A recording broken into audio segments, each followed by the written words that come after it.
Hello दोस्तों, कैसे हो आप सब? आई होप आप सब ठीक होंगे। तो दोस्तों आज हम इस तरीके के ये जो कपड़ा बचा है इसका मैंने पहले गरम जो कमीज़ है वो सिल लिया था और ये थोड़ा सा पीस बच गया था। तो आज मैंने सोचा इससे कुछ बना लेते हैं।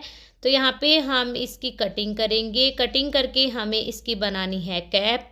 कैप की कटिंग और स्टिचिंग हमें कैसे करनी है वो मैं आपको बताऊंगी। तो यहाँ से हम निशान लगा लेते हैं इसके ऊपर। देखो फिर से आपको दिखाती हूँ कहाँ से कहाँ तक हमें कितनी लंबाई और कितनी चौड़ाई के अंदर हमें इस पीस को लेना है दोस्तों।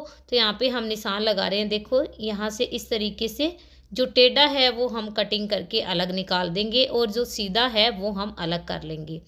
ये टेढ़ी है जो कटिंग है वो वहाँ से हम अलग करेंगे। देखो यहाँ पे हमने निशान लगाया है और इस तरीके से आपको मैं नाप के दिखाऊंगी कि कितनी हमें इसकी चौड़ाई लेनी है।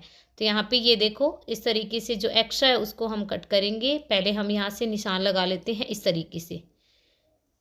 ऐसे ऐसे हमें इसकी कटिंग करनी है। जैसे हमने निशान लगाया है वहाँ से हम इसकी कटिंग करेंगे और इस तरीके से हम इसको फोल्ड कर लेते हैं दोस्तों। फोल्ड देखो यहाँ से जैसे इस शेप में हम इसकी कटिंग कर लेते हैं। यहाँ से देखो इस तरीके से। तो ये वाली शेप यहाँ पे मिलाएंगे और अब यहाँ से हमें इसको काटना है। ये देखो इस तरीके से ये कटिंग हो गई। अब यहाँ से ये कटिंग हो गई और अब यहाँ से ये कटिंग हो गई। इस तरीके से हमें इसकी कटिंग करनी है। और अगर आप ज़्यादा बड़ी कैप बनाते हो तो उसके अकॉर्डिंग आपको जो सिलाई जो मेजरमेंट लेना है वो इस लेना है। और अगर छोटी कैप बनाते हो तो आपको लंबाई चौड़ाई है वो कम लेना है।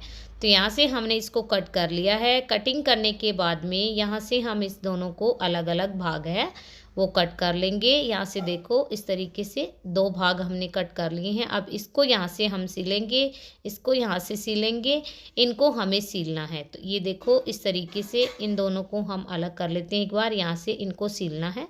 ये देखो तो चलिए हम इसे सिलना शुरू कर लेते हैं। तो दोस्तों ये जो गरम कपड़ा है इसके ऊपर हमें जो सुई लगानी है वो हम 11 नंबर की सुई से हम इसकी स्टिचिंग है वो करेंगे।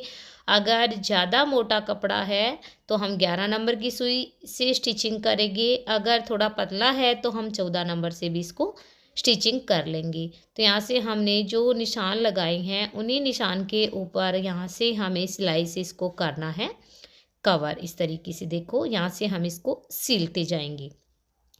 तो गाइस अगर आपके पास में भी इस तरीके से गरम कपड़ा कोई भी पड़ा है तो आप उसके अंदर से इस तरीके से पीसेस को निकाल कर अपने लिए या छोटे बच्चों के लिए या बड़ों के लिए कैप है वो बना सकते हो बहुत ही आसान तरीके से।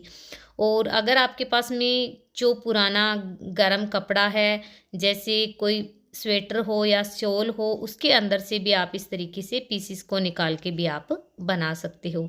तो यहाँ से मैंने इसको सील लिया है। अब हमें क्या करना है इस पार्ट को इस तरीके से हम सीलेंगे और सीलने के बाद में हमारा एक पीस और बच गया है वो भी हमें सीलना है। कैसे सीलना है वो भी मैं आपको बताऊंगी। तो एक हमारा पार्ट हुआ कंप्लीट। अब हमें दूसरे को सीलना है। इसको हम कर लेते हैं सीधा। देखो कितना अच्छा लग रहा है। अब इसके अंदर हमें दूसरे पीस को रखना है और सेम इसी तरीके से हम इसको सील लेते हैं दोनों को। अब इसको हम एक दूसरे के ऊपर ऐसे रखेंगे इस तरीके से। सीधे के ऊपर हमें उल्टा रखना है और उल्टा रखते हुए हमें इसके राउंड के अंदर हमें सिलाई से इसको कंप्लीट करना है। पूरे के ऊपर हमें एक स्टिचिंग है वो लगानी है।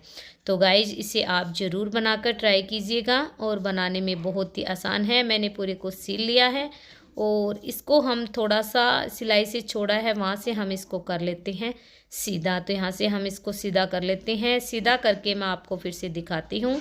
ये देखो हमारी सुंदर सी प्यारी सी कैप बन गई है और जो सिलाई बची है उसको भी हम सील लेते हैं। तो यहाँ से हम सिल को इसके कंप्लीट कर लेते हैं। तो इसके साथ ही हमारी सुंदर सी प्यारी सी ये गरम कैप बनकर तैयार हो गई है दोस्तों। तो ये कैप का डिज़ाइन आपको कैसे लगा हमें कमेंट में ज़रूर बताना। बाय दोस्तों, फिर मिलते हैं।